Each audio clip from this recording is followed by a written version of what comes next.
Merci, Monsieur le Président.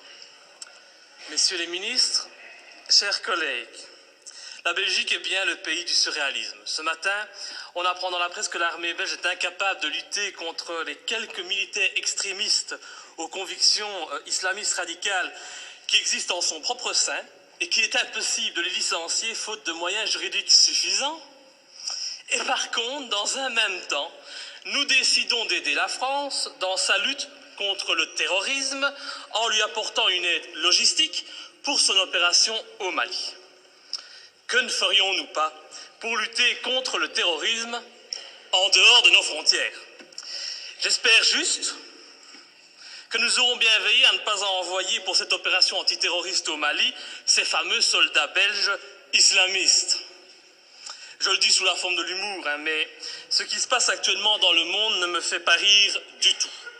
Ça ne me fait pas rire car sans aucun doute, les dirigeants de nos pays occidentaux sont en train de pendre les peuples pour des imbéciles avec l'aide et le soutien de la presse, qui n'est plus aujourd'hui qu'un organe de propagande des pouvoirs en place. Un peu partout dans le monde, les interventions militaires et les déstabilisations de régimes deviennent de plus en plus fréquentes. La guerre préventive est devenue la règle.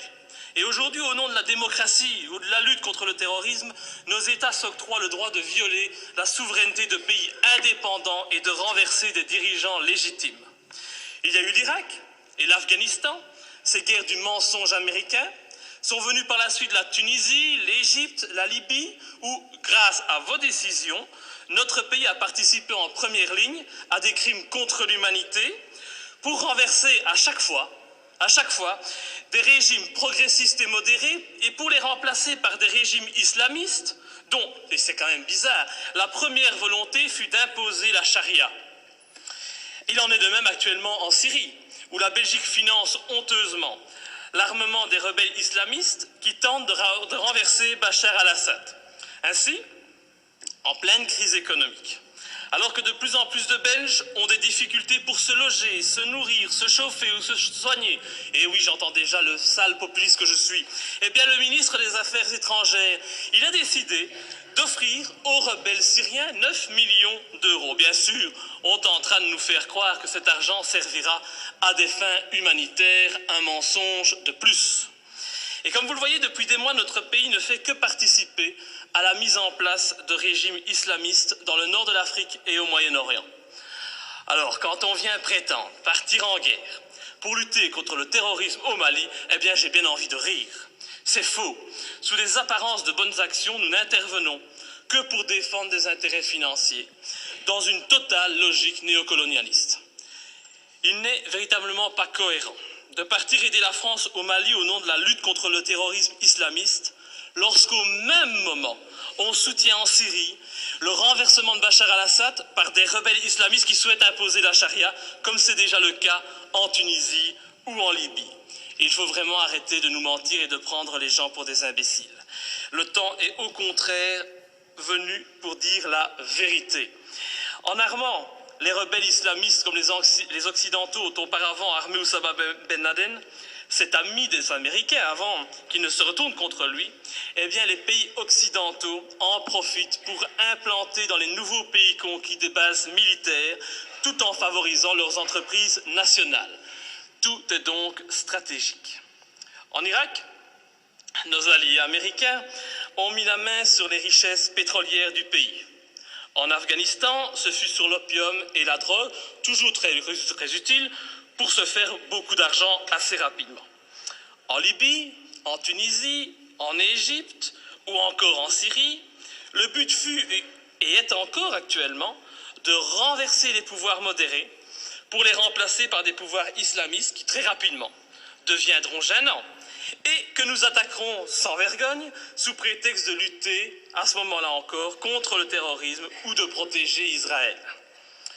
Et dont les prochaines cibles sont déjà connues. Dans quelques mois, je prends le pari que nos regards se tourneront vers l'Algérie et finalement vers l'Iran. Faire la guerre pour libérer des peuples d'un agresseur extérieur, c'est noble. Mais faire la guerre pour défendre les intérêts des États-Unis, faire la guerre pour défendre les intérêts de grosses sociétés comme Areva Faire la guerre pour mettre la main sur des mines d'or, ça n'a rien de noble, et cela fait de nos pays des pays agresseurs et voyous. Personne n'ose parler, mais qu'à cela ne tienne, je ne me tairai pas, et tant pis si ma lutte doit me faire passer pour un ennemi de ce système qui bafoue les droits de l'homme au nom des intérêts financiers, géostratégiques et néocolonialistes. Bafouer ce régime et le dénoncer, c'est un devoir et une fierté pour moi. Et sincèrement, et je m'excuse pour le vocabulaire populaire utilisé, j'emmerde tous les soi-disant bien-pensants, qu'ils soient de gauche, de droite ou du centre, qui sont aujourd'hui au basque de nos pouvoirs corrompus et qui se plairont à me tourner en ridicule. J'emmerde nos dirigeants qui jouent avec leurs bombes comme des gamins dans une cour de récréation. J'emmerde ceux qui prétendent être des démocrates alors qu'ils ne sont que des criminels de bas étage. Je n'ai pas beaucoup de respect non plus pour les journalistes qui ont le culot de faire passer les opposants pour des débiles mentaux alors qu'au fond ils savent très bien que ces opposants ont parfaitement raison. Je méprise enfin au plus haut point ceux qui se prennent pour les rois du monde et qui nous dictent leurs lois, car moi je suis du côté de la vérité, du côté de la justice, du côté de ces victimes innocentes du pognon à tout prix. Et c'est pour cette raison que j'ai décidé de m'opposer clairement à cette résolution qui envoie notre pays soutenir la France dans son opération néocolonialiste. Depuis le début de l'opération française, le mensonge est organisé. On nous dit que la France ne fait que répondre à l'appel au secours d'un président malien. On en oublierait presque que ce président n'a aucune légitimité et qu'il a été mis en place pour assurer la transition suite au coup d'État de mars 2012. Qui a soutenu ce coup d'État? Qui en est à la base? Pour qui travaille ce président de transition? Voilà le premier mensonge. Le président français François Hollande ose prétendre mener cette guerre pour lutter contre les djihadistes qui menacent, ils menacent, rendez-vous compte, le territoire français et européen. Mais quel vilain mensonge! En reprenant cet argument officiel, tout en profitant pour effrayer la population, en augmentant le niveau de la menace terroriste, en mettant en œuvre le plan Vigipirate, nos dirigeants et les médias font preuve d'un culot inimaginable. Comment peut-on oser sortir un tel argument alors que la France et la Belgique n'ont pas hésité à armer et soutenir les djihadistes en Libye et que ces mêmes pays continuent actuellement à soutenir ces djihadistes en Syrie? Ces prétextes ne servent qu'à cacher des desseins stratégiques et économiques. Nos pays n'ont même plus peur de l'incohérence car tout est fait pour la cacher. Mais l'incohérence est pourtant bien présente. Ce n'est pas demain que vous verrez un Malien venir commettre un attentat en Europe. Non, à moins qu'on en crée un subitement pour mieux justifier encore cette opération militaire. On a bien créé le 11 septembre pour justifier l'invasion, l'arrestation arbitraire, la torture et le massacre de populations innocentes. Alors créer un terrorisme malien, bon, ça ne doit pas être trop compliqué pour nos dirigeants sanguinaires. Un autre argument utilisé pour justifier ces derniers mois les opérations militaires, c'est la protection des droits de l'homme. Cet argument est encore utilisé aujourd'hui pour justifier la guerre au Mali. Mais oui, nous devons agir, car sinon les méchants islamistes radicaux vont imposer la charia au Mali, lapider les femmes et couper les mains des voyous. Oh, c'est vrai que l'intention elle est noble et salvatrice, c'est sûr. Mais pourquoi alors?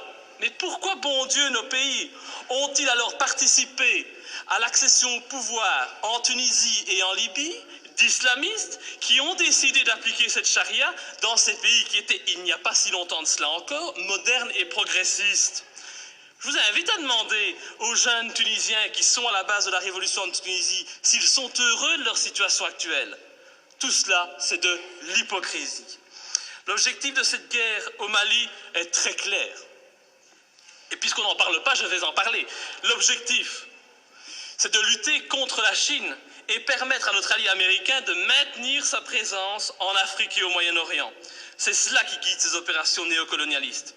Et vous verrez, quand l'opération militaire sera terminée, la France conservera bien entendu des bases militaires au Mali, Ces bases serviront aussi aux Américains et en même temps, parce que ça se passe toujours comme ça, des sociétés occidentales mettront la main sur des contrats juteux qui priveront de nouveau les pays recolonisés de leurs richesses et de leurs matières premières. Alors, soyons bien clairs, les premiers bénéficiaires de cette opération militaire, ce seront les patrons et les actionnaires du géant français Areva, qui tentent depuis des années d'obtenir l'exploitation d'une mine d'uranium à Faléa, une commune de 17 000 habitants située à 350 km de Bamako. Et je ne sais pas pourquoi, mais mon petit doigt me dit qu'il ne faudra pas longtemps pour qu'Areva puisse enfin exploiter cette mine. Je ne sais pas, c'est une impression que j'ai. Il est donc hors de question que je participe à cette colonisation minière, cette colonisation des temps modernes.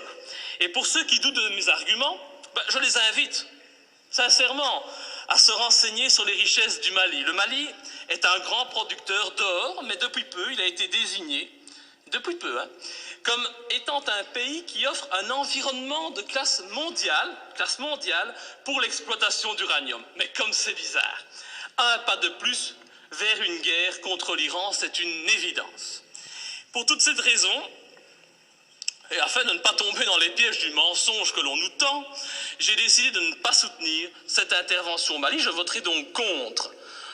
Et ce faisant, je fais preuve de cohérence, puisque je n'ai jamais soutenu par le passé nos interventions criminelles en Libye ou en Syrie, me profilant de la sorte comme le seul parlementaire de ce pays à défendre la non-ingérence et la lutte contre les intérêts obscurs. Je pense vraiment qu'il est grand temps de mettre un terme à notre participation à l'ONU ou à l'OTAN et de sortir de l'Union européenne si cette Europe, au lieu d'être un gage de paix, devient une arme d'attaque et de déstabilisation de pays souverains aux mains d'intérêts financiers et non plus humanistes.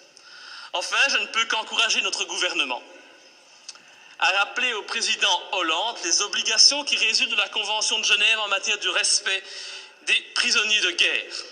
J'ai en effet été outré d'entendre à la télévision, de la bouche du président français, que son intention était de détruire, je dis bien détruire, les terroristes islamistes. Alors je ne voudrais pas que la qualification utilisée pour nommer les opposants au régime malien, c'est toujours pratique aujourd'hui de parler de terroristes islamistes, soit utilisée pour contourner les obligations de tout État démocratique en matière de respect des droits des prisonniers de guerre. Nous attendons un tel respect de la patrie des droits de l'homme. Enfin, et pour terminer, permettez-moi de souligner la légèreté avec laquelle nous décidons de partir en guerre. Tout d'abord, le gouvernement agit sans la moindre autorisation du Parlement, il paraît qu'il en a le droit. Il envoie du matériel, des hommes au Mali. Le Parlement réagit par la suite, et quand il réagit, comme aujourd'hui, eh bien, cette institution n'est composée que d'un tiers de ses membres. Encore beaucoup moins si on parle des élus francophones. C'est donc une légèreté coupable qui ne m'étonne pas vraiment, venant d'un Parlement de toutous soumis aux diktats des partis politiques. Je vous remercie. Monsieur le ministre des Affaires étrangères.